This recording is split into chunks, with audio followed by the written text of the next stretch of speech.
Today, we're going to follow the journey of a brand new snack, a special kind of bean dip. We're going to see how it goes from just a healthy idea in a kitchen to a real product you could find on a shelf, and uncover some of the incredible science that happens along the way. I mean, you've probably wondered that, right? You mix some stuff together, it tastes great, but what's the real difference between your homemade dip and the one you buy at the store?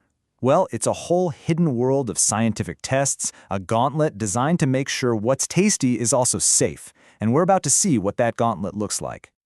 So, first things first, why this dip? Why now?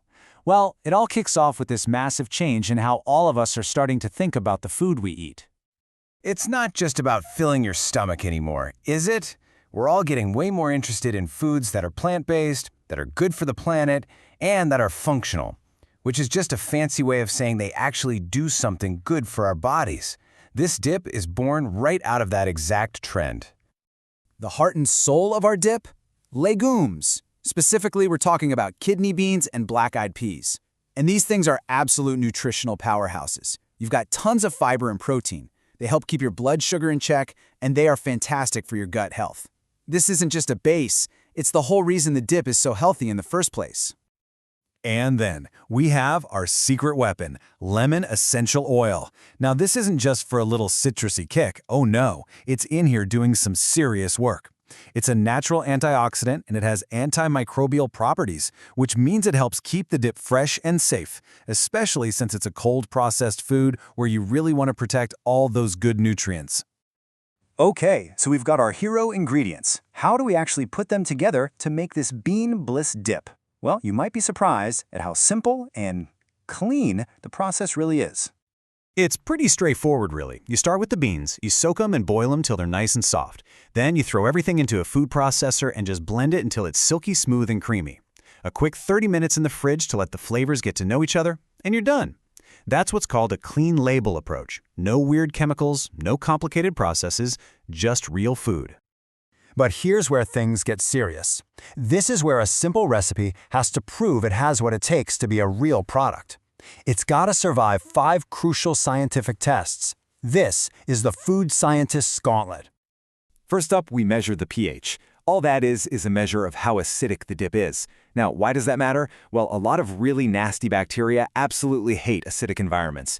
The magic number in food safety is 4.6. You want your pH to be below that to create a hostile environment for those bad bugs. It's a non-negotiable safety check. Next up, consistency. Basically, how thick is it? Is it going to stick to your chip or just run right off? The test is simple. You see how far the dip spreads out in 10 seconds. This is all about the experience, right? You want that perfect dipability factor. Too thick, your chip breaks. Too thin, and you come up with nothing. It's got to be just right. Test number 3 is water content. This one's pretty intuitive. We're just measuring how much of the dip is, well, water. As a general rule in the food world, the less water you have, the longer your product is going to last. Simple as that. Okay, now this one is super important, and it's a little different. It's called water activity.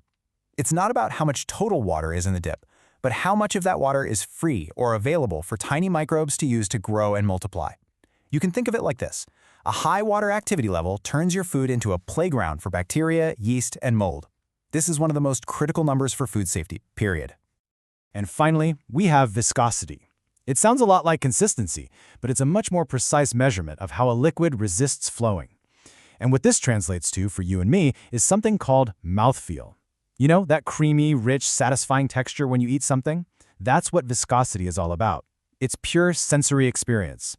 So, the dip has been poked, prodded, and measured. It's been through the ringer. The tests are done, the numbers are in. So, how did our little bean bliss dip actually perform? Let's check out the lab report. All right, here's the raw data. The pH came in at 4.40. Okay, that's below the 4.6 cutoff, so that's good. Consistency, 3 centimeters in 10 seconds. That's pretty much perfect for a dip. Water content is low, which is great news. And the viscosity is 151.3, again, right in that creamy sweet spot. But then there's that other number, water activity, 0.95. Uh-oh, that's a red flag. Let's break this down like a report card. In the good news column, the texture is an A+. The consistency and viscosity are absolutely ideal for dipping. It's going to feel great to eat. But in the room for improvement column, That pH of 4.4 is a little too close to the danger zone for comfort. And the water activity? Well, that's the big one. That's a serious potential risk. Let's just focus on that one number, 0.95. That is the big, blinking red light on our dashboard. Remember we said anything above 0.85 can be a microbial playground? Well, we are way into playground territory here. And this perfectly highlights the #1 challenge. You can have the best ingredients and the perfect texture, but if you can't guarantee it's safe for microbes, it's not ready for prime time. So after all that, what did we learn? What does the story of this one dip really teach us about where our food is headed? Let's recap. We know we've created a product that people will love to eat. The texture and feel are spot on. And using lemon essential oil was a smart move, adding both flavor and function. But the biggest lesson here, the key takeaway, is that there's this constant balancing act between keeping a clean label with natural ingredients and the hard science of making sure it's safe. The next steps are clear. Find a way to lower that pH a bit more or tackle that high water activity, probably using other natural ingredients. And that leaves us with a really big question, not just for food scientists, but for all of us. We say we want more natural foods, fewer preservatives, cleaner labels, and that's great. But as this whole journey shows, that creates a huge scientific puzzle.